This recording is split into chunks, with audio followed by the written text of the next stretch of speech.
Good afternoon. I hope you're all doing well and you're all staying safe. I'm going to suggest that if you haven't rewatched the Ruckus video, to watch the video before you start writing today.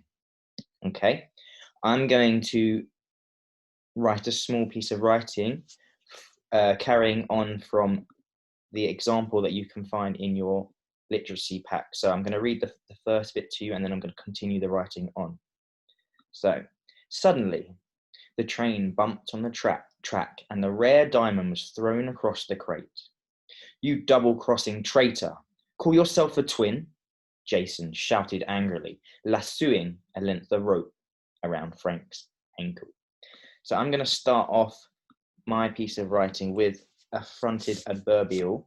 So I'm going to say, as the train rocketed through the desert, and every fronted adverbial ends with a comma. So as the train rocketed through the desert, but I think I might up-level that. I'm going to describe the desert. I'm going to use some alliteration, say, as the train rocketed through the desolate desert, Frank hopped towards a rare blood red diamond. And I think I might add some extra information by using a relative embedded clause, which was our SPAG focus last week. And it's also part of our learning objectives this week. So I'm going to say, after Frank, I'm going to add a comma, and I'm going to write Frank who, apologies, Frank who was now tied by one ankle, hopped towards the rare blood red diamond. And that just provides a little bit of information to why he's hopping. Okay. I think then I'm going to add some speech. Now, in year 5 and 6, we use speech plus verb plus an action afterwards. And you should have been practicing this throughout the week in your literacy pack. So we always start our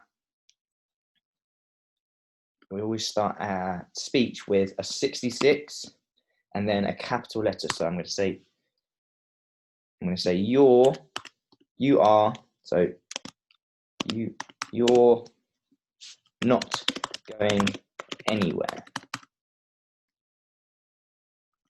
And I'm going to end with a 1 of 4. I'm going to use an exclamation mark and then my 99. And because of that, I need a capital letter. I'm going to say, you're not going anywhere. Jason screamed. So that's my verb. Jason screamed. I need a comma, and then I'm going to add some action afterwards. He screamed. So he's obviously quite angry. I'm going to say, Jason screamed as a blind rage swept over him. And I might compare this using a simile. A blind rage swept over him like what's something that sweeps? Maybe like a fire. So let me read that through so far. As the train rocketed through the desolate desert, Frank, who was now tied by one ankle, hopped towards the rare blood red diamond. "You're not going anywhere," Jason screamed as a blind rage swept over him like a fire. I'm going to reply with some more dialogue coming from the brother, Jason. I'm going to say, you always get the loot. And loot is like a treasure or prize. It's another word of saying you always get the loot, comma, this time it's mine. And it is mine, so it needs an apostrophe up before the S. It's mine. I'm going to use another exclamation mark and then a 99. And then I need a capital letter. Frank screeched comma, as he edged closer to the stone. I'm going to read that last bit. So I have my 66 and my capital letter U. Always get the loot, comma. This time it's mine, exclamation mark, and then my 99. My capital letter, Frank screeched, comma, as he edged closer to the stone. And I might use an adjective to describe the stone. So I'm going to say the alluring stone, because it's very precious. It's drawing him towards the stone. I'm going to then reply one more time with some more speech coming from Frank. And I'm going to say, start with my 66. I'm going to say, capital letter, over my dead body. Full stop. And then my 99. And then who said that? That was Jason this time. So capital letter for Jason. Jason replied. And what's he going to do? What's my action going to be? Jason replied. It's quite sinister what he just said. So over my dead body. So I might say he might cackle loudly. So he'd be, Jason replied, cackling loudly. That's my adverb describing how he is cackling. Good. Okay. Then I think I need to move forward now from the speech, and I'm going to say, I'm going to use an ED sentence starter. So I'm going to say determined, comma, that's my sentence starter. Determined, Frank dived for the, how do we describe the diamond? I'm going to say priceless diamond, just as his brother pulled on the rope. Just as his brother pulled on the rope. And maybe I'm going to describe his brother further. I'm going to say, just as his evil brother pulled on the rope. Determined, Frank dived for the priceless diamond, just as his evil brother pulled on the rope. I'm going to then maybe add some more speech and say, he's dived for the diamond now, Frank, so he might have the diamond in his hand. So I'm going to say, it's mine. And it was Frank that dived for the diamond. So Frank cheered. He's going to cheer because he's happy that he has got the diamond in his hand. Frank cheered. And what action is he going to do? I think he is going to, he might hold up the diamond. Holding up the diamond. It's quite sunny, so I'm going to say the glistening diamond to the relentless sun. So I've added an adjective for the diamond and the sun there. Let's read that back now. So, determined, Frank dived for the priceless diamond, just as his evil brother pulled on the rope. It's mine, Frank cheered, holding up the glistening diamond to the relentless sun. And then I'm going to say, how is Jason going to respond to this? So I'm going to say, Jason, rather than starting with an ED sentence starter, I'm going to use a different type of sentence structure and say, I'm going to move the ED clause to embedded in the sentence and say, Jason, he's angered by his brother snatched the diamond. How is he snatching the diamond? He's snatching it quite forcefully. So I'm going to use an adverb to describe how he snatched it forcefully.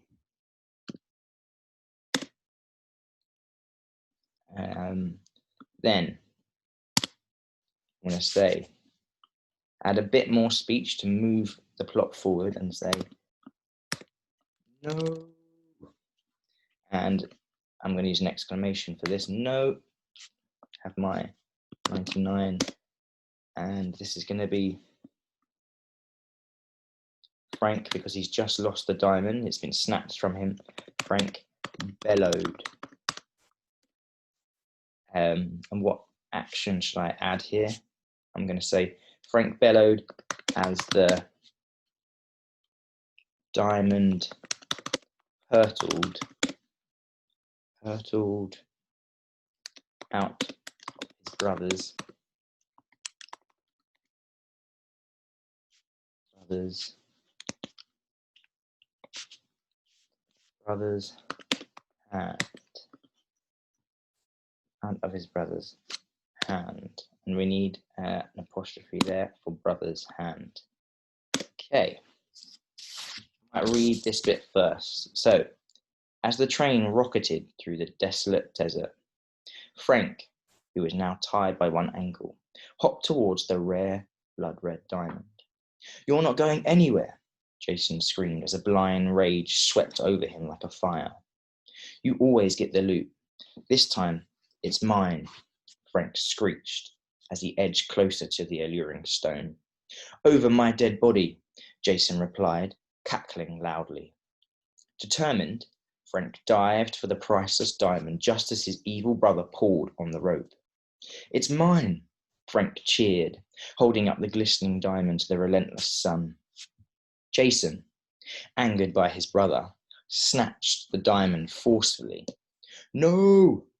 Frank bellowed as the diamond hurtled out of his brother's hand. Then I'm going to use another fronted adverbial. I'm going to say, without a thought,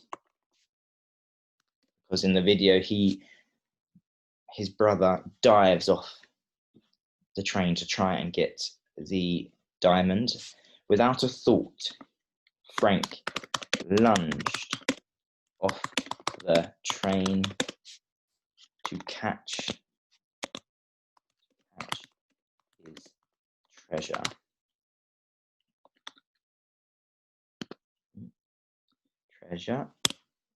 And I think maybe I haven't used as much figurative language, so maybe I'm going to add some personification. I'm going to personify the train and say Frank lunged off the screaming train, because in the film the train is blowing its horns. I'm going to say the screaming train to catch his treasure.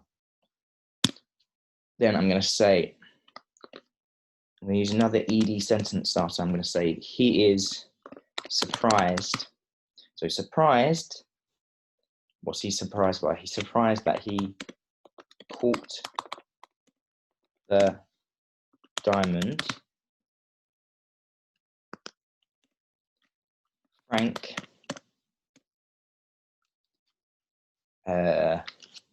ran. How is he running? He's running to keep up the train, so he'd be running quite frantically. So he ran frantically. I've spelled that wrong. That's why it's important to check your work. Frantically to keep up with the speeding train. Full stop. I'm going to leave. So without a thought, Frank lunged off the screaming train to catch his treasure. Surprised that he caught the diamond, Frank ran frantically to keep up with the speeding train. I'm going to look through my learning intention and see what I have completed. So have I used fronted adverbials? I have used fronted adverbials. Have I used speech plus verb plus action? Yeah, I definitely used that. Used a lot of that. Have I used a relative embedded clause? I've only used one relative embedded clause right at the beginning, who is now tied by one ankle. So maybe I'm going to add some more information to one of my sentences. So I think maybe at the end I'll use another one. So in this sentence, surprised that he caught the diamond, Frank,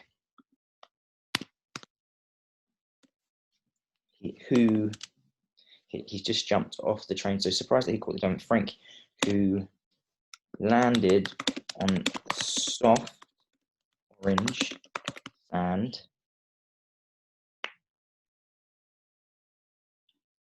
sand, comma, ran frantically to keep up the speeding train. Good.